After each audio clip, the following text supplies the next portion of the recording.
Trabalho com alunos diagnosticados com transtorno do espectro do autismo há 15 anos, trabalho com equipes multidisciplinares, né? Então eu trabalho com profissionais do Brasil, dos Estados Unidos, e estou aí estudando há 16 anos aí praticamente o TEA, e não parei nunca mais de estudar, e quanto mais eu estudo, mais eu vejo que eu tenho mais e mais que aprender.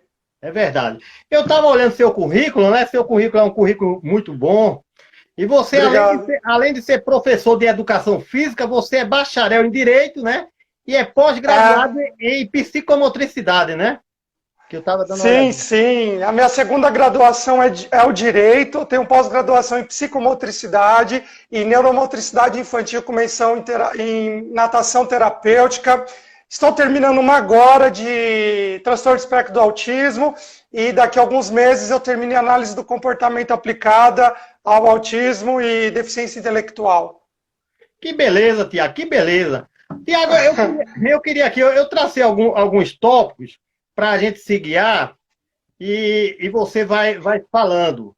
E eu quero Claro. dizer, agora deixa eu me apresentar um pouco, né? Que eu sou Eduardo Araújo, né? Eu sou psicólogo clínico, eu trabalho no NASF, né? NASF Recife aqui.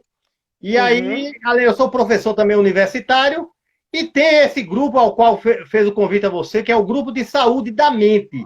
Esse grupo, na realidade, é um grupo que é feito na unidade de saúde, em Chão Uhum. de Estrelas, lá uma localidade, que é da atenção básica. Então, hoje, esse grupo, Tiago, eu escrevi o meu TCC pela Fiocruz em relação a esse grupo, e deu certo, está mais de um ano. Como teve a demanda, a pandemia, nós trouxemos ele para o online. E aí, Uhum. de 15 em 15 dias, a gente faz convite às pessoas que falem em saúde mental relacionado com vários temas, né? Várias temáticas, né? E aí eu tive a sorte de fazer o convite e você aceitar. Pela sua bagagem, pela experiência, Ah! um homem de nível internacional, né? Como você aí, tem esse Ah, que trabalho, isso, trabalho no Eduardo? exterior também, que é importante você falar. E aí também, Tiago, antes de começarmos, eu estou até divulgando pelo seu trabalho, você falar um pouco do curso que você está administrando, viu? Pode ficar à vontade, fale um pouquinho aí, Sim. que as pessoas têm É, interesse, viu? em 2018, eu lancei meu primeiro e-book com 7 atividades divertidas para criança com transtorno do espectro do autismo. Eu direcionei um e-book para professores de educação física e um e-book para pais, né? Por que para pais? Então, para pais eu direcionei como atividades físicas. Quando a gente fala exercícios físicos, direcionamos para profissionais de educação física. Muitos pais lá entravam em contato comigo querendo atividades para fazerem com os filhos, porque eles passavam muito tempo com os filhos em casa. Então, pais, mães, né? E profissionais de educação física também entram em contato com o Esporte Inclusão, comigo através do Esporte Inclusão, perguntando também por atividades, né?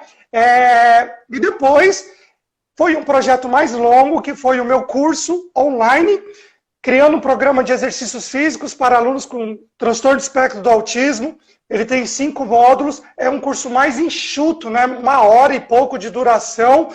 Eu estou tendo feedbacks muito positivos, porque dá um trabalhão fazer um curso, né? Porque é muita pesquisa, né? Muitos livros, muitos artigos, pesquisas, gravação, enfim, lancei. E estão vindo aí mais 2 e-books, mais um curso aí com mais de 8 horas de duração. Tá vindo muita coisa boa aí. Que legal, Tiago, que legal. Tiago, eu gostaria que você falasse um pouco do projeto Esporte e Inclusão. Quando começou? Uhum. Fale um pouco dele aí para as pessoas entenderem melhor. Para quem não conhece, o Esporte Inclusão é um blog, né, um site. Eu sou o criador do Esporte Inclusão. É, eu trabalho com essas equipes multidisciplinares, com profissionais que são referências, não só no Brasil, como no mundo, e eu sempre tive a sorte desses profissionais me receberem muito gentilmente e irem assistir a minha aula. Então, é o psicólogo, é o psicopedagogo, a terapeuta ocupacional, a fono, a fisioterapeuta. Então, eu sempre tive sorte de trabalhar com esses profissionais, né? E compartilhar os meus objetivos, resultados com esses profissionais. Só que eu estava pensando assim, antes de ter o Esporte Inclusão, todas essas informações, tanto daqui como nos Estados Unidos, estavam ficando comigo, né? Elas estavam ficando só comigo e eu estava aplicando isso para alguns alunos que eu atendo. E eu pensei, e isso tem que ir para mais, isso tem que pegar mais gente, isso tem que ir mais longe, né? Não é toda a família que tem condições, por exemplo, de contratar uma equipe de profissionais, porque o tratamento do TEA é multi, né? Não é só um profissional. E eu resolvi criar um site.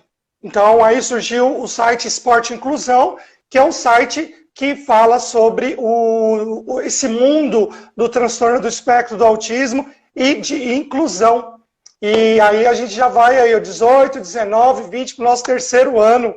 E está sendo, assim, uma experiência incrível. Dá um trabalho administrar um blog, mas é muito gratificante, porque as pessoas de toda a parte, assim, de todas as partes possíveis do nosso país, entram lá em contato comigo pelo Esporte Inclusão e falam que o impacto que teve na vida delas. Entendi. Ô, Tiago, e como é que começou essa parceria com os Estados Unidos? Como é que... Essa parceria foi há mais de 10 anos atrás que eu comecei a atender uma criança e a fono dessa criança era americana, então ela vinha de tempos em tempos no Brasil fazer supervisão, né? Porque quando a gente fala de uma equipe multidisciplinar, eu até costumo usar como nome interdisciplinar, né? Que você transcende, você sai da sua área de atuação, não que você vai fazer outra área de atuação, mas você sai da sua área para saber o que o outro profissional está trabalhando, para compartilhar os seus objetivos ali, porque quem sai ganhando é o aluno. Enfim, a fono era dos Estados Unidos, dava supervisão, e teve um dia que a mãe falou assim, eu estou indo para os Estados Unidos, a americana só vinha para o Brasil, né, várias vezes, eu me encontrava com ela, trocávamos informações, fazíamos várias reuniões por Skype, e teve um dia que a mãe falou, eu estou indo para o centro, lá nos Estados Unidos, você gostaria de ir comigo? Eu fui, né? Depois eu voltei lá, mas aí já foi para fazer um trabalho voluntário e para dar minha opinião sobre a metodologia desse centro que fica na Flórida. Então, várias equipes que eu trabalhava, tinha alguém dos Estados Unidos. Então, esse mundo do transtorno do espectro do autismo ele é muito pequeno, né? Porque não tem tantos profissionais atuando. Então, você vai conhecendo com o tempo, né? Você conhece uma terapeuta ocupacional de outro país, depois você conhece uma fono, você conhece um médico, e aí você começa eles começam a te indicar para outras equipes multidisciplinares, né, interdisciplinares, e você vai começando a compartilhar o que você está fazendo com essas equipes. Okay. E aí você começa a encontrar eles em congressos, né? Você vai palestrar, eles estão palestrando, como os profissionais aqui do Brasil também, né? E aí começou, né, essas parcerias, mas então, assim, não é só com uma profissional dos Estados Unidos que eu trabalho, eu acabo trabalhando com outros profissionais, principalmente da parte comportamental também. Você tem parceria com outros estados? Seu projeto hoje ele fica em São Paulo ou no Rio? São Paulo, né? Eu atendo em São Paulo, mas eu acabo viajando para outros estados. Eu dou cursos, eu dou palestras no Brasil inteiro e eu dou supervisão também para a família.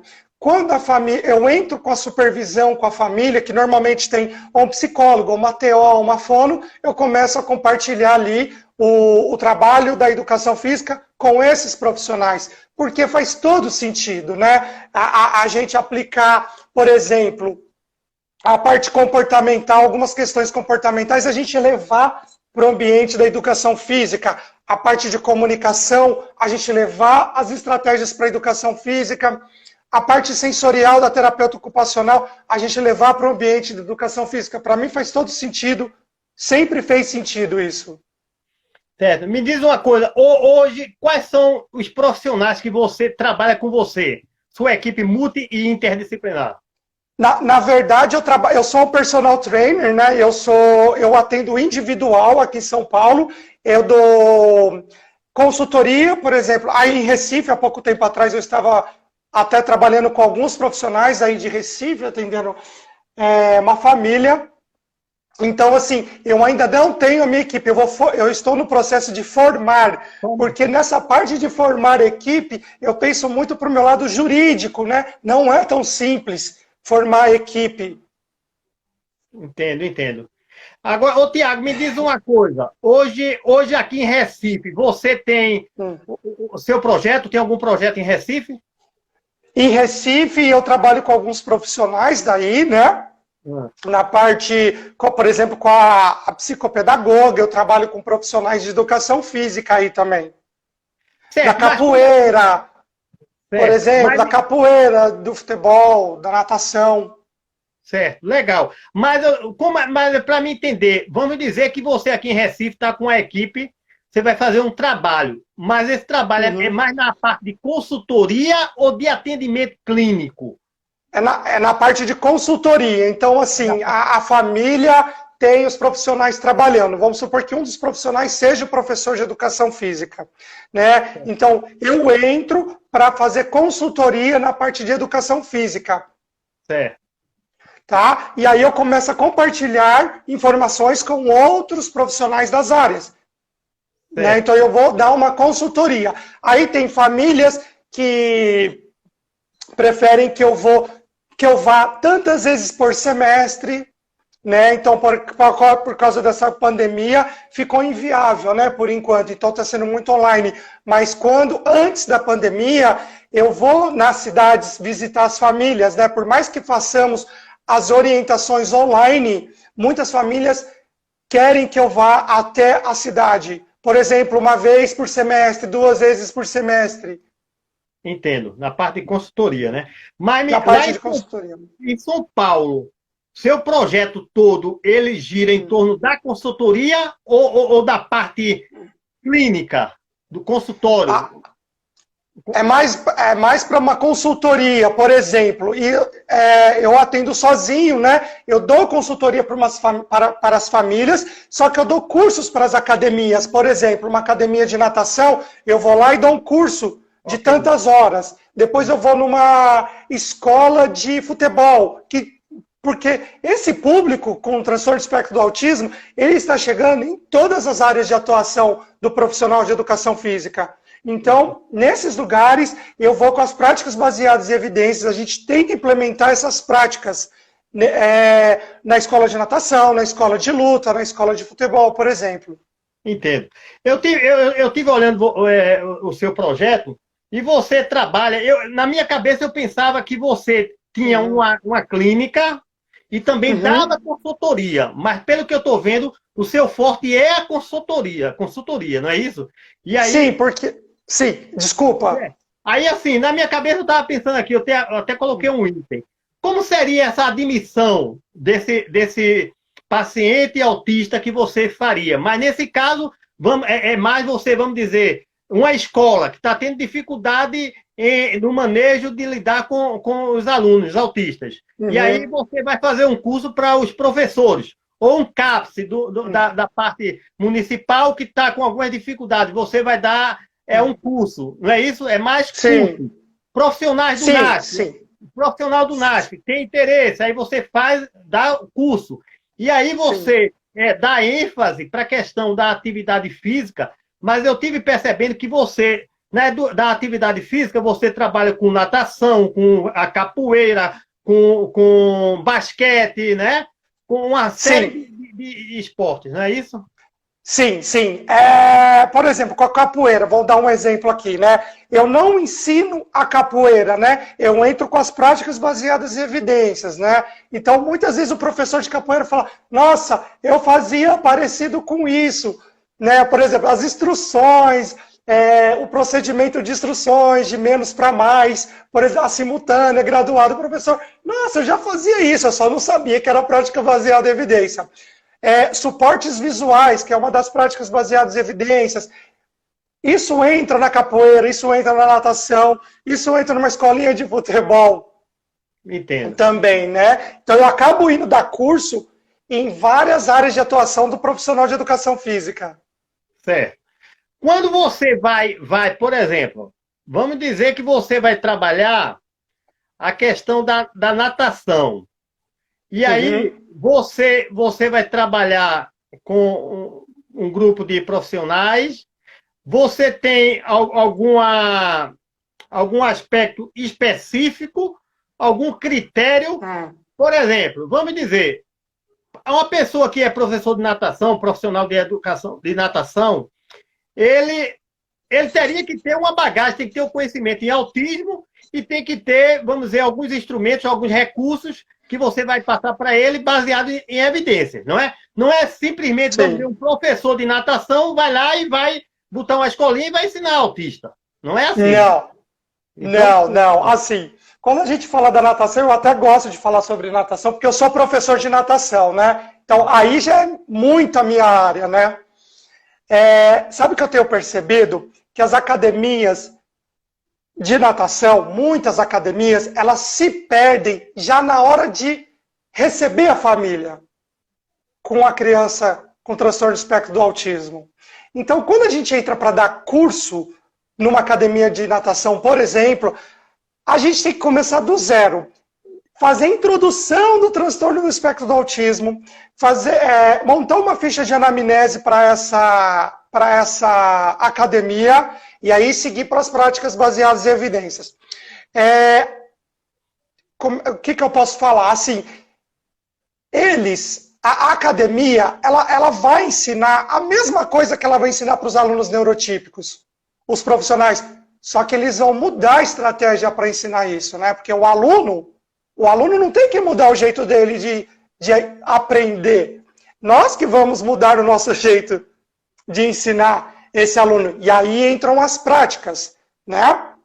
Que nós implementamos nas academias. E eu percebo que muitas academias deixam de fazer matrícula para esses alunos com TEA simplesmente porque elas não conhecem o transtorno espectro do autismo. E aí já começa aí, porque aí a gente entra na exclusão. Porque muitas vezes a exclusão acontece pelo profissional não conhecer, né? O desconhecido, né? entendi. E esse curso, ele é, muitas vezes assim, ele é prático e teórico, né? Então, tudo aquilo que nós vimos na teoria, nós iremos ver na prática também. Certo. E aí, Tiago, veja bem, aí você, o autista, o TEA, a criança com TEA, ele tem a dificuldade na comunicação, na interação, não é? E no comportamental. E aí você percebe, vamos dizer que você foi contratado para trabalhar com uma criança com TEA, e aí você vai perceber que a dificuldade mais dele é em relação a comportamentos repetitivos. E aí você tem uma técnica já para trabalhar com esse tipo de comportamento? É assim?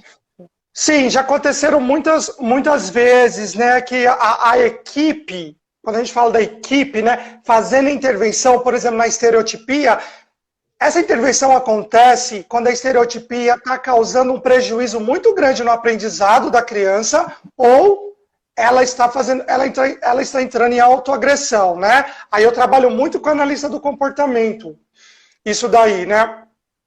Mas quando não tem esses dois tipos de acontecimento, as estereotipias acabam. É uma coisa, é uma particularidade do aluno, né? O problema é quando ela causa muito prejuízo no aprendizado e aí entra em autoagressão. Aí que estão os problemas, aí que a equipe faz a intervenção. Os exercícios físicos, né? Saiu até uma publicação do Clearinghouse esse ano. É uma das práticas baseadas em evidências, e um dos quadros que ele o exercício é uma prática baseada em evidência, é nesse antecedente, né? Ele acaba sendo antecedente para melhorar uma tarefa ou um comportamento. Porque muitas pesquisas mostram que a prática de exercícios físicos vigorosos, né, não exercícios físicos leves, mas esses mais vigorosos, eles têm um impacto nas estereotipias. Eu não estou falando aqui que as estereotipias são ruins, tá? Até porque muitas vezes elas servem para a pessoa se auto-organizar. Porque tem, principalmente os adultos com autismo, verbais, escritores, quando você conversa com eles ou quando você lê o livro deles, eles falam, né, que eles precisam das estereotipias para servir como uma válvula de escape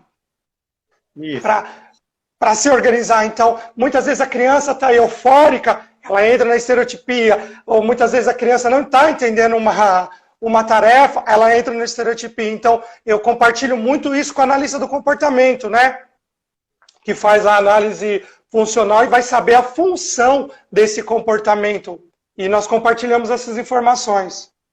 Entendo. E hoje, Tiago, veja bem, seu público é mais individual ou coletivo? Hoje eu dou muita aula individual, né? Eu dou cursos e palestras para algumas ONGs. Normalmente a ONG que eu vou tem projetos de exercícios físicos, então eu vou em um ano, depois eu volto em outro ano, ou para dar uma palestra, ou para dar um curso, né? Mas hoje eu atendo mais individual. Né, Tiago, agora eu dou cursos em locais que atendem grupo. Certo. E para a instituição pública, você também é chamado para consultoria, cursos? Mas para cursos. Mais para curso, né? Certo. Para cursos. Aí alguns lugares preferem só o curso teórico, outros lugares preferem o curso prático e teórico, outros lugares preferem só uma palestra, né? Porque eu percebo que eu vou a muitos lugares, começam a falar de exercícios físicos, principalmente para professores de educação física, eles falam, nossa, mas ninguém nunca me falou isso, né? Se alguém tivesse me falado isso lá atrás, seria muito mais fácil, né? Eu também não tive isso na graduação. Eu não vi nada de transtorno do espectro do autismo. Até porque nem era o DSM-5, né? Era o DSM-4. Mas muitos... eu vou em muitas faculdades dar palestras.